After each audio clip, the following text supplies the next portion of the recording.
Hello welcome back to our channel. ఈ రోజు మనం యూనిట్ 5 నుంచి ఇంపార్టెంట్ క్వెషన్స్ ఎక్స్‌ప్లెయిన్ చేసుకుందాం. ఓకేనా? సో, ఇక్కడ ఇంపార్టెంట్ క్వెషన్స్‌లో essay type and short type questions explain చేసుకుందాం. యూనిట్ 5 నుంచి ఎటువంటి క్వెషన్స్ వచ్చినా గాని మీరు ఈజీగా అటెంప్ట్ చేస్తారు. ఓకేనా? ఈ వీడియో లాస్ట్ వరకు చూస్తే మంచిగా అర్థమైతది. యూనిట్ 5 నుంచి ఎటువంటి క్వెషన్స్ వచ్చినా గాని ఈజీగా అటెంప్ట్ చేయగలుగుతారు. ఓకే? ఇక్కడ చూసుకుంటే ఫస్ట్ వన్ వచ్చేసి how can A company implement a multi layered security approach to protect it's network and data from the cyber attacks. ఏంటి ఇక్కడ ఒక కంపెనీ మల్టీ లేయర్డ్ సెక్యూరిటీని ఎలా ఇంప్లిమెంట్ చేస్తది? వాళ్ళ యొక్క నెట్వర్క్ అండ్ డాటాని ప్రొటెక్ట్ చేయడానికి ఫ్రమ్ సైబర్ అటాక్స్. అట్లనమాట. ఇక్కడ చూసుకోండి మల్టీ లేయర్డ్ సెక్యూరిటీ అప్రోచ్ అంటే చూద్దాం. అంటే multi layer security means using multiple security controls at different levels. ఏంటి? మల్టిపుల్ సెక్యూరిటీ కంట్రోల్స్ అనేది డిఫరెంట్ లెవెల్స్‌లో యూజ్ చేయడం అన్నమాట. ఓకే. అంటే డిఫరెంట్ ఒకటే సెక్యూరిటీ కాకుండా different securities, multiple securities, more than 1, more than 2 అట్లా. ఎన్ననంటే ఒక ఒక ఆర్గనైజేషన్‌కి, ఒక కంపెనీకి తగ్గట్టు డిఫరెంట్ సెక్యూరిటీస్‌ని యూజ్ చేసుకుంటాడన్నమాట. అట్లా. Okay. It protects data, network systems and user from the cyber threats. ఏంది? మల్టీ లేయర్ సెక్యూరిటీ వల్ల ఏమైతది? Data, network systems and users ఇవన్నీ సైబర్ థ్రెట్స్ నుంచి ప్రొటెక్ట్ చేసుకోవచ్చు. Even if one layer fails other layers continue protection. ఏంటి? ఇప్పుడు multi layer protection use చేయడం వల్ల ఒక లేయర్ అనేది ఫెయిల్ అయినా గాని ఇంకో లేయర్ అనేది ప్రొటెక్షన్‌ని కంటిన్యూ చేస్తదనమాట. అట్లా. దాన్ని మల్టీ లేయర్డ్ సెక్యూరిటీ అప్రోచ్ అని చెప్పేసి అంటారు. ఓకే. ఇక్కడ కీ లేయర్స్ ఆఫ్ సెక్యూరిటీ చూసుకుంటే ఫస్ట్ వన్ వచ్చేసి ఫిజికల్ సెక్యూరిటీ. ఫిజికల్ సెక్యూరిటీలో ఏముంటాయి? సీసీటీవీ, బయోమెట్రిక్ యాక్సెస్, అలాగే రెస్ట్రిక్టెడ్ సర్వర్ రూమ్స్ ఇవన్నమాట. ఓకే. నెక్స్ట్ నెట్వర్క్ సెక్యూరిటీ చూసుకుందాం. నెట్వర్క్ సెక్యూరిటీలో firewalls, intrusion detection system and VPNs. Okay. Next third one చూసుకుంటే endpoint security. Endpoint సెక్యూరిటీలో ఏముంటాయి? యాంటీవైరస్, యాంటీ మాల్వేర్ సాఫ్ట్‌వేర్ అన్నమాట. Okay. Next regular software updates and patches అన్నమాట. Okay. Next fourth one చూసుకుందాం. Application security. Application సెక్యూరిటీలో ఏముంటాయి? Secure coding practices and regular vulnerability testing అన్నమాట. Okay. Next fifth one చూసుకుంటే data security. Data సెక్యూరిటీలో ఏముంటది? Data encryption ఉంటది, backup and recovery systems ఉంటాయి. Okay. Next sixth one చూసుకుంటే user awareness. User awareness కూడా most important గదా! Employees అనేది కరెక్ట్‌గా ఉంటేనే గదా మనకు ప్రొటెక్షన్ అనేది కరెక్ట్ ఉంటది. ఇప్పుడు మల్టీ లేయర్డ్ సెక్యూరిటీ మనం అప్రోచ్ ఫాలో అయినా గాని దాన్ని ఇంప్లిమెంట్ చేయడం గూడా ఒక ట్రైనింగ్ ఉండాలి గదా! ఇంప్లిమెంట్ చేయడానికి. లైక్ ట్రైనింగ్ లేకపోతే అది ఇంప్లిమెంటేషన్ కూడా సరిగ్గుండదు. సో, ప్రొటెక్షన్ అనేది సరిగ్గుండదు. అట్లనమాట. సో, ఎంప్లాయీ ట్రైనింగ్ అనేది గూడా మస్ట్ ఇంపార్టెంట్ అనమాట. ఇక్కడ స్ట్రాంగ్ పాస్వర్డ్ పాలిసీస్ గూడా ఇంపార్టెంట్. మనం వీకర్ పాస్వర్డ్స్ యూజ్ చేస్తే తొందరగా హ్యాక్ జేస్తారు. అట్లా. ఇక్కడ కంక్లూజన్ చూసుకుంటే a multi layered approach reduces cyber risks and ensure strong business security. ఏంటి? సైబర్ రిస్క్‌లనేది తగ్గిస్తదనమాట. మంచి స్ట్రాంగ్ బిజినెస్ సెక్యూరిటీని ఇస్తదనమాట multi layered approach. Okay.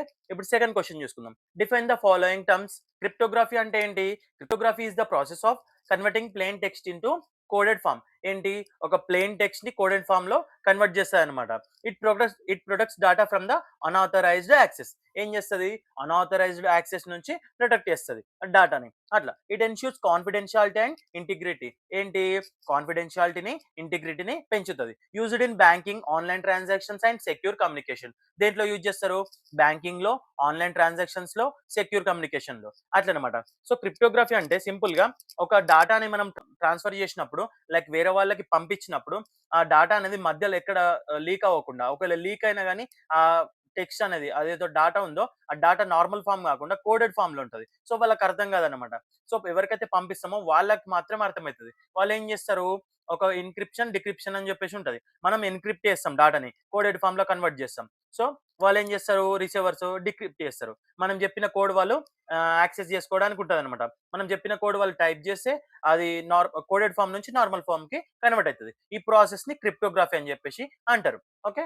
Next hacking అంటే చూసుకుందాం. Hacking is the unauthorised access to the computer systems or networks. తెలుసు కదా మీకిది. Hackers exploit vulnerabilities to steal or damage data. Hackers ఏం చేస్తారు? వాళ్ళ యొక్క సర్వర్స్‌ని డ్యామేజ్ జేసి లైక్ అన్‌ఆథరైజ్డ్ యాక్సెస్ చేసి వాళ్ళ యొక్క డేటాని స్టీల్ చేస్తారు. డ్యామేజ్ చేస్తారనమాట. అట్లా. It may be ethical or unethical. ఏంటి? ఇప్పుడు ఎథికల్‌గా కూడా ఉంటది. లీగల్ టెస్టింగ్ ఉంటది. అలాగే అనెథికల్ చూసుకుంటే సైబర్ క్రైమ్ అనమాట. అట్లా. నెక్స్ట్ థర్డ్ క్వెషన్ చూసుకుందాం. Explain the security threats and attacks. Discuss the cyber security threats and major cyber security issues faced by the businesses today. So, మనకు సెక్యూరిటీ థ్రెట్స్ గురించి అడిగిండు, attacks గురించి అడిగిండు, అలాగే సైబర్ సెక్యూరిటీ థ్రెట్స్ గురించి అడిగిండు, అలాగే issues faced by the businesses today అని చెప్పేసి అడిగిండు. ఫస్ట్ సెక్యూరిటీ థ్రెట్స్ అంటే చూసుకుందాం. A threat is a potential danger to the informational systems. ఏంటి? Threat is a potential danger to information systems. Information systems కి థ్రెట్ అనేది పొటెన్షియల్ డేంజర్ అనమాట. అట్లా. నెక్స్ట్ ఏంటి? It can cause data loss, damage or description. ఏంటి? It can cause data loss, damage or description. ఏం చేస్తది? Data loss చేస్తది, damage చేస్తది, అలాగే డిస్క్రిప్షన్ కూడా చేస్తది అనమాట. అట్లా. నెక్స్ట్ సెక్యూరిటీ అటాక్స్ అంటే చూసుకుందాం. సెక్యూరిటీ అటాక్స్ అంటే ఏంటి? అన్ attack is an attempt to exploit systems vulnerabilities. ఏంటి? ఒక అటాక్ వల్ల ఏమైతది? సిస్టమ్స్ అన్నిటిని ఎక్స్‌ప్లాయిట్ చేయొచ్చు అనమాట. అట్లా. Can be internal are external. ఇంటర్నల్‌గా జరగొచ్చు, ఎక్స్‌టర్నల్‌లో కూడా జరగొచ్చు. అట్లా. ఇక్కడ మేజర్ సైబరిటీ థ్రెట్స్ చూసుకుంటే ఏంటి? మేజర్ సైబర్ సెక్యూరిటీ థ్రెట్స్ చూసుకుంటే ఏంటి? మాల్‌వేర్‌లో వైరసెస్, వార్మ్స్, రాన్సమ్ వేర్ ఇవన్నీ ఉంటాయన్నమాట. ఇక్కడ ఇంకోటి ఫిషింగ్ అటాక్స్, తర్వాత denial of services, next data breaches, తర్వాత ఐడెంటిటీ థెఫ్ట్ అన్నమాట. ఓకే. ఇవన్నీ సైబర్ సెక్యూరిటీ థ్రెట్స్ అన్నమాట మేజర్‌వి. Okay. Next major cyber security issues in business చూసుకుందాం. ఏంటి? ఇప్పుడు సైబర్ సెక్యూరిటీ ఇష్యూస్ వల్ల బిజినెస్‌కి లాస్ వస్తది కదా! అది చూసుకుందాం. ఏంటి? అవేమేమి ఇష్యూస్ ఉన్నాయో చూసుకుందాం. ఫినాన్షియల్ లాస్ అయితది. లాస్ ఆఫ్ కస్టమర్ ట్రస్ట్ కూడా ఉంటది. లీగల్ పెనాల్టీస్ ఉంటాయి. ఇంటెలెక్చువల్ ప్రాపర్టీ థెఫ్ట్ కూడా అయితది. అలాగే సిస్టమ్ డౌన్ టైమ్ కూడా అయితది. అట్లనమాట. ఓకే. ఇవన్నీ సెక్యూరిటీ ఇష్యూస్ అన్నమాట బిజినెస్‌లో. నెక్స్ట్ ఫోర్త్ వన్ చూసుకుందాం. What is security? Explain various security services and security measures used to protect informational systems in business. ఏంటి? ఇక్కడ మీనింగ్ ఆఫ్ సెక్యూరిటీ చూసుకుందాం. Security is the protection of the information systems from unauthorised access. Security అంటే ఏంటి? మన డాటాకి, మన ఒక information సిస్టమ్‌కి protection అన్నమాట. ఎవరు వేరే వాళ్ళు యాక్సెస్ చేసుకోకుండా మనము ఓన్లీ ఓనర్స్ మాత్రమే యాక్సెస్ చేసుకోవడానికి సెక్యూరిటీ అనేది ప్రొటెక్షన్ అన్నమాట. అట్లా. It ensures confidentiality, integrity and availability of data. ఏంటి? సెక్యూరిటీ వల్ల కాన్ఫిడెన్షియాలిటీ పెరుగుతది, ఇంటిగ్రిటీ పెరుగుతది, అలాగే డాటా అనేది ఎప్పటికప్పుడు అవైలబుల్ ఉంటది. వేరే వాళ్ళకు అనవైలబుల్ ఉండి మనకు అవైలబుల్ ఉంటది. అట్లా. Next security services. Security services అంటే ఏంటి? ఇక్కడ ఫస్ట్ వన్ వచ్చేసి కాన్ఫిడెన్షియాలిటీ. కాన్ఫిడెన్షియాలిటీ అంటే ఏంటి? Protects data from the unauthorised access. ఏం చేస్తది? అన్‌ఆథరైజ్డ్ యాక్సెస్ నుంచి డాటా ప్రొటెక్ట్ చేస్తది. అట్లా. నెక్స్ట్ ఏంటి? ఇంటిగ్రిటీ. ఇంటిగ్రిటీ అంటే ఏంటి? ఇక్కడ ఇంటిగ్రిటీ అంటే ఏంటి? Ensure data is not altered improperly. ఏంటి? డాటా అనేది ఆల్టర్ అవ్వకుండా ఎటువంటి చేంజెస్ లేకుండా చూసుకుంటదనమాట ఇంటిగ్రిటీ అనేది. నెక్స్ట్ అథెంటికేషన్ అంటే ఏంటి? Verifies user identity. ఏంది? మనము ఒకవేళ లైక్ ఏదైనా లాగిన్ చేయడానికి, ఏదైనా పేజ్‌కి మనం విజిట్ చేయడానికి మనకు ఐడీ అడుగుతదనమాట. మనకు ఐడీ, పాస్వర్డ్ అడుగుతది. సో, అప్పుడు అథెంటికేషన్ అనేది వేరే వాళ్ళకి లాగిన్ అవ్వకుండా చూసుకుంటది. ఎందుకంటే సెపరేట్ కోడ్స్ ఉంటాయి కదా! సెపరేట్ ఐడీస్ ఉంటాయి కదా! సో, అది మనకు అథెంటికేషన్ ప్రాసెస్‌లో ఉంటది. నెక్స్ట్ ఫోర్త్ వన్ చూసుకుంటే ఆథరైజేషన్. ఏంటి? ఆథరైజేషన్ వచ్చేసి grants access rights to users. ఏంటి? ఏదైతే అవసరం ఉన్న వాళ్ళు, ఎవరైతే యూజర్స్ ఉన్నారో వాళ్ళకే మనకు ఏంటి? యాక్సెస్ అనేది గ్రాంట్ చేస్తదనమాట. వేరే వాళ్ళకి పర్మిషన్ ఉండదు. ఓన్లీ ఆథరైజ్డ్ పర్సన్స్‌కే యాక్సెస్ ఉంటదనమాట. ఏదైతే దేంట్లోనో విజిట్ చేయడానికి, లాగిన్ చేయడానికి, లైక్ వాళ్ళ యొక్క కంపెనీ సైట్స్‌లోకి చేంజెస్ చేయడానికి అట్లుంటదనమాట ఆథరైజేషన్. నెక్స్ట్ ఫిఫ్త్ వన్ చూసుకుంటే నాన్ రిపుడియేషన్. ఏంటి? Preventional denials of actions performed. ఏం చేస్తది? డెనియల్ ఆఫ్ యాక్షన్స్ పర్ఫార్మ్డ్ ఏవైతే ఉన్నాయో అవి డెనియల్ ఆఫ్ యాక్షన్స్ ఏవైతే ఉన్నాయో అవి పర్ఫార్మ్ అవ్వకుండా ప్రివెంట్ చేస్తది. అంటే డెనియల్ ఆఫ్ యాక్షన్స్ అంటే ఏంటి? ఎటువంటి థ్రెట్స్ అన్నమాట. ఓకే. సైబర్ థ్రెట్స్ అన్నమాట. అటువంటివి జరగకుండా ఇది ప్రివెంట్ చేస్తది. అట్లా. నెక్స్ట్ సెక్యూరిటీ మెజర్స్ తీసుకుంటే ఏంటి? Firewalls, encryption, antivirus software, access control mechanisms, regular data backups. So, data backup ఎందుకంటే డాటా లాస్ అయినా గాని మనకు బ్యాకప్‌లో ఉంటది. యాక్సెస్ కంట్రోల్ మెకానిజం కంట్రోల్ చేసుకోవడానికో, యాంటీవైరస్ సాఫ్ట్‌వేర్ వైరస్ ఎవరన్నా లైక్ వైరస్‌ని ఇంజెక్ట్ చేయాలంటే లైక్ మన యాంటీవైరస్ సాఫ్ట్‌వేర్ ఎందుకంటే వైరస్ నుంచి కాపాడడానికి. ఎన్క్రిప్షన్ ఎందుకు? డేటా ట్రాన్స్‌ఫర్మేషన్ అనేది డేటా డేటా ట్రాన్స్‌ఫర్స్ అనేది మంచిగా అవ్వడానికి, ఎటువంటి లీకేజ్ లేకుండా, ఎటువంటి డేటా బ్రీచ్ లేకుండా జరగడానికి ఎన్క్రిప్షన్ యూజ్ చేస్తారు. ఫైర్‌వాల్స్ అనేది ప్రొటెక్షన్. అట్లనమాట. ఫిఫ్త్ వన్ చూసుకుంటే describe the types of firewalls in detail and explain their role. Firewalls అంటే ఏంటి? అండ్ టైప్స్ ఆఫ్ ఫైర్‌వాల్స్ అని చెప్పేసి అడుగుతున్నాడు. అలాగే దాని యొక్క రోల్ గురించి కూడా అడుగుతున్నాడు. ఓకే. ఫైర్‌వాల్ అంటే ఏంటో చూసుకుందాం. A firewall is a security system that controls network traffic. ఏంటి? ఫైర్‌వాల్ అనేది ఒక సెక్యూరిటీ సిస్టమ్ అన్నమాట. ఏం చేస్తది? నెట్వర్క్ ట్రాఫిక్‌ని కంట్రోల్ చేస్తది. అట్లా. It acts as a barrier between the internal network and external network. Internal నెట్వర్క్‌కి, ఎక్స్‌టర్నల్ నెట్వర్క్‌కి ఒక బారియర్ లాగా యాక్ట్ చేస్తదన్నమాట. అట్లా. ఇక్కడ టైప్స్ ఆఫ్ ఫైర్‌వాల్స్ చూసుకుంటే ఏందో ఫస్ట్ వన్ వచ్చేసి ప్యాకెట్ ఫిల్టరింగ్ ఫైర్‌వాల్. ఏం చేస్తది? Filters packets based on the IP address and port number.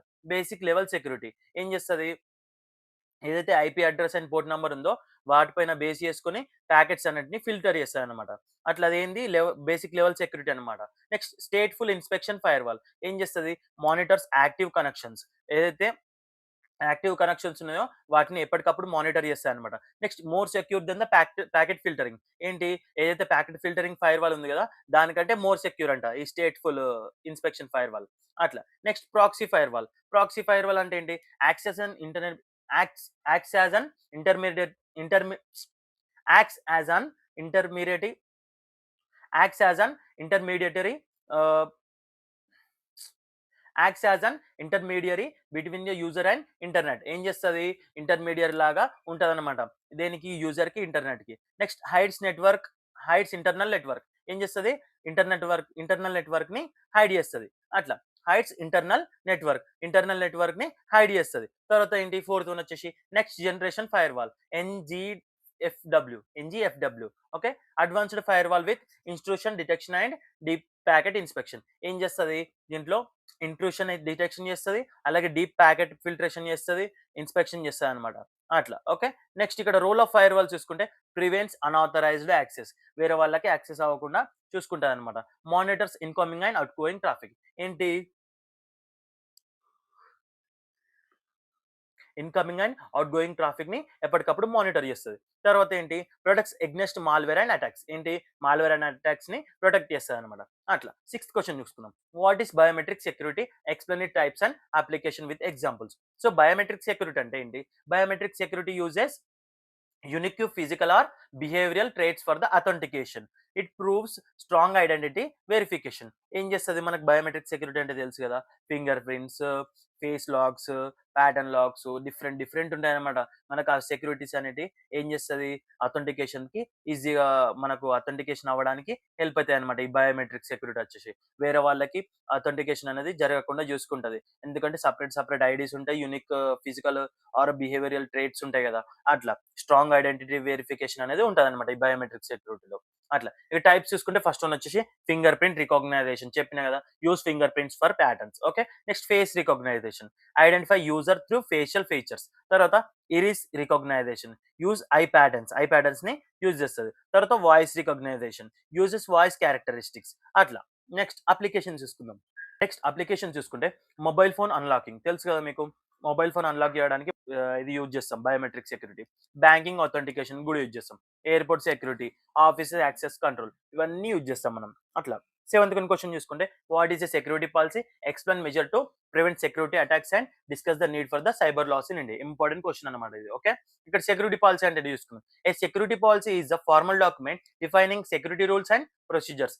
ఏంటి, ఇది ఒక ఫార్మల్ డాక్యుమెంట్ అనమాట. ఏం చేస్తుంది, దీంట్లో సెక్యూరిటీ రూల్స్ అండ్ ప్రొసీజర్స్ ని డిఫైన్ చేస్తుంది అనమాట. అట్లా నెక్స్ట్ ఇక్కడ it guides employees on the data protection. ఏం చేస్తుంది, ఎంప్లాయీస్ కి గైడెన్స్ ఇస్తుంది అనమాట డేటా ప్రొటెక్షన్ గురించి. అట్లా measures to prevent security attacks. ఏంటి, మెజర్స్ అన్నమాట ఏవైతే సెక్యూరిటీ అటాక్స్ జరగకుండా. ఏంటి, strong password policies, regular software updates, employee awareness training, use of fire walls and antivirus, data encryption, regular backups. Already ఇంతకు ముందు క్వశ్చన్లో వచ్చినాయి మనకు measures. Next need for the cyber laws in India. ఏంటి, cyber laws ఎందుకు, ఏం అవసరం మనకు, ఏంటి, to prevent cyber crimes, to protect digital transactions, to safe gourd personal data, to punish cyber criminals. Example చూసుకుంటే IT act 2000 in India. Okay, ఇదన్నమాట. Next ఇక్కడ short answers type లో చూసుకుంటే ఫస్ట్ వన్ వచ్చేసి write a short note on firewalls. Firewalls గురించి already చెప్పేసిన, మీకు తెలిసింది. ఇప్పుడు నేనైతే చెప్పానో ఓన్ గా రాసుకోవచ్చు. ఒక 2-3 పాయింట్స్ రాస్తే సరిపోతుంది. దాంట్లో ఒకటి 2 టైప్స్ రాసేయండి, ఫైర్ వాల్ దేనికోసం యూజ్ చేస్తారో రాసేయండి. అట్లా నెక్స్ట్ సెకండ్ క్వశ్చన్ చూసుకుంటే ఏంటి, write the need for the security policy. ఇంతకు ముందే చూసుకుందాం. ఏంటి, security policy defines rules and procedures to protect informational systems. It guides employees or the safe uses of IT resources. It helps the prevent security breaches and data loss. It ensures compliance with the legal and regulatory requirements. Okay, ఇది కూడా తెలుసు మీకు. Computer virus అంటే ఏంటి, a computer virus is a malicious program that spreads from system to another system. It damages files, software and data. Viruses replicate themselves and infect other programs. Antivirus software used to detect, remove and viruses. ఏంటి, virus ఏం చేస్తది, ఒక malicious programme అనేది install చేస్తది మన సిస్టమ్‌లో. Malicious ప్రోగ్రామ్‌ని install చేసి ఏదైతే దాని దగ్గర ఉన్న వైరస్‌ని ఇంకొక వైరస్‌కి స్ప్రెడ్ అయ్యేటట్టు చేస్తది. మన ఫైల్స్ అన్నిటిని డ్యామేజ్ చేస్తది. ఫైల్స్‌ని అన్నిటిని డిలీట్ చేయడానికి మన దగ్గర ఉన్న డేటా మొత్తం లాస్ చేస్తదనమాట. సాఫ్ట్‌వేర్ అండ్ డేటాని మొత్తం డ్యామేజ్ చేస్తది. ఏం చేస్తది, అది సిస్టమ్‌ని మొత్తం సెల్ఫ్ ఇన్ఫెక్ట్ అయ్యేలాగా చేస్తదనమాట వైరస్. అట్లా. సో, యాంటీవైరస్ సాఫ్ట్‌వేర్ అనేది ఇది డిటెక్ట్ జేయడానికి, వైరస్‌ని రిమూవ్ జేయడానికి యూజ్ చేస్తారనమాట ఈ టూల్‌ని. ఓకేనా? ఇదన్నమాట. Next hacking. హ్యాకింగ్ గురించి కూడా తెలుసు మీకు. Hacking is unauthorized access to the computer systems or networks. దేనికోసం? ఒక డాటాని దొంగిలించడానికి, ఒక కంపెనీని డ్యామేజ్ జేయడానికి, వాళ్ళ యొక్క డాటాని డ్యామేజ్ జేయడానికి యూజ్ చేస్తారనమాట. ఈ హ్యాకింగ్ అనేది. సో, దీంట్లో hacking causes financial and reputational losses అట్లనమాట. క్రిప్టోగ్రఫీ గురించి గూడా చెప్పిన. ఎన్‌క్రిప్షన్ గురించి గూడా చెప్పిన. ఫైర్ వాల్ ఆల్రెడీ వచ్చేసింది. బయోమెట్రిక్స్ అంటే తెలుసు. Face, fingerprint, iris and voice recognitions ఉంటాయి దాంట్లో. Okay. Next cyber security issues అది గూడా చెప్పిన. సో, ఇదన్నమాట. సో, అన్ని లాంగ్ ఆన్సర్స్ చదువుకుంటే షార్ట్ ఆన్సర్స్ గూడా కవర్ అయిపోతాయి ఈ యూనిట్‌లో. ఓకేనా? సో, నేను ఏదైతే 7 క్వెషన్స్ చెప్పినో ఆ 7 క్వెషన్స్ మోస్ట్ ఇంపార్టెంట్ క్వెషన్స్. దీంట్లో రిపీటెడ్ క్వెషన్స్ చాలా ఉన్నాయి. అందుకనే ఇన్నిచ్చిన 7. దీంట్లో నుంచి మనకు ఎటువంటి క్వెషన్ అడిగినా ఆశ్చర్యపోయేలేదు. 7 క్వెషన్స్ మీరు పర్ఫెక్ట్‌గా చదివితే దీంట్లోకెళ్ళి 100% మీరు 6 మార్క్స్ క్వెషన్ ఒకటి, 2 మార్క్స్ క్వెషన్ ఒకటి 100% ఎక్స్‌పెక్ట్ జేయొచ్చు. మీరు మంచిగా రాస్తారు. ఓకేనా? సో, దీన్ని అర్థం కాకపోతే మళ్ళీ తిరిగి చూడండి. ఒకవేళ ఏమైనా అర్థం కాకపోతే పాయింట్స్ నాకు కామెంట్ సెక్షన్‌లో మెన్షన్ చేయండి. నేను రిప్లై ఇస్తా. ఓకేనా? ఇంకోటేందంటే మన డిస్క్రిప్షన్‌లో Telegram link and WhatsApp community link ఉంటది. దాంట్లో జాయిన్ అవ్వండి. పీడీఎఫ్స్ అనేటివి అక్కడికి డైరెక్ట్ సెండ్ చేస్తా. ఇంకోటేందంటే మీ ఫ్రెండ్స్‌కి గూడా మన వీడియోస్‌ని షేర్ చేయండి. వీడియో నచ్చినట్టయితే లైక్ చేయండి, షేర్ చేయండి. ఓకేనా? Thank you for watching video.